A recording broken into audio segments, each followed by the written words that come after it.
بسم اللہ الرحمن الرحیم۔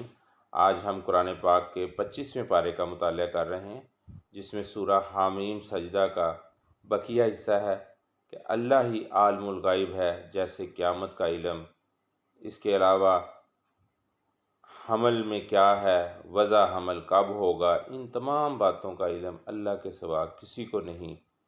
پھر اس کے بعد سورہ شورا میں کئی مضامین ہیں۔ اللہ تعالیٰ تمام خزانوں کا مالک ہے اور وہ ہر شے پر قادر ہے۔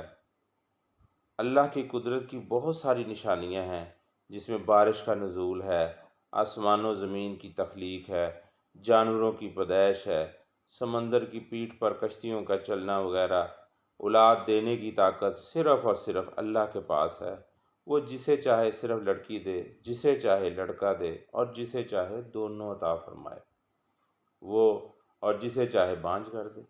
پھر اس کے بعد سورہ زخرف ہے، جس میں گزشتہ انبیاء اکرام کا اپنے آباء و اجداد کی تقلید اور اس کے نبی کی تکذیب کا بیان ہے کہ گزشتہ اقوام جو ہیں وہ یہی کہتے تھے کہ ہم اپنے بڑوں کی، اپنے جو ہیں آباء و اجداد کی تقلید کر رہے ہیں، انہی کے پیچھے چل رہے ہیں کہ وہ جو کرتے تھے ہم بھی ویسے ہی کر رہے ہیں، حالانکہ ان کے پاس اللہ کے نبی حق لے کر آئے، لیکن انہوں نے حق کو تسلیم کرنے سے انکار کر دیا اور اپنے آباء و اجداد کی ہی پیروی کرتے رہے، تو اس لحاظ سے وہ ناکام ہو گئے اور اللہ کا عذاب ان پر آیا۔ پھر موسیٰ علیہ السلام اور فرعون کا واقعہ ہے۔ تیسرے نمبر پر جنتیوں اور جہنمیوں کا بیان ہے کہ یہ دونوں اپنے اپنے ٹھکانے میں کس طرح زندگی گزار رہے ہوں گے۔ اس کے بعد سورہ دخان ہے، اس میں کئی مضامین ہیں۔ قرآن مجید کا نزول کا بیان ہے، شب قدر کا تذکرہ ہے کہ تمام مضبوط امر کا فیصلہ ہوتا ہے، لیلۃ المبارکہ اسے کہا گیا ہے۔ اہل مکہ کی ہٹ درمی کہ نبوت کی نشانیاں دیکھنے کے باوجود اپنے کفر پر اڑے رہے اور کہا کہ یہ تو سکھایا ہوا مجنون ہے۔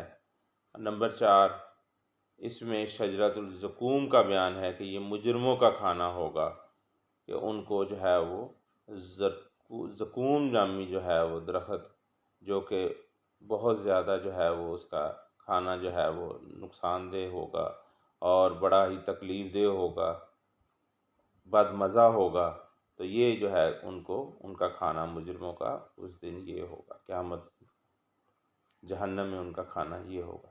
اس کے بعد سورہ جاثیہ جو ہے اس میں بہت سے مضامین ہیں کہ اللہ تعالیٰ کی نشانیوں کا تذکرہ ہے کہ آسمانوں اور زمین، انسان، جانور، رات اور دن کا آ جانا، بارش کا نزول اور ہواؤں کا اللہ کی قدرت کاملہ کی نشانیاں ہیں۔ اللہ کی آیات کا مذاق اڑانے والے قیامت کے دن فراموش کر دیے جائیں گے اور ان پر کوئی توجہ نہیں دی جائے گی۔ اللہ تعالیٰ سے دعا ہے کہ اللہ تعالیٰ ہمیں قرآن پاک کو سمجھنے اور اس پر عمل کرنے کی توفیق عطا فرمائے۔ وَمَا عَلَيْنَا إِلَّا الْبَلَاغُ الْمُبِينُ۔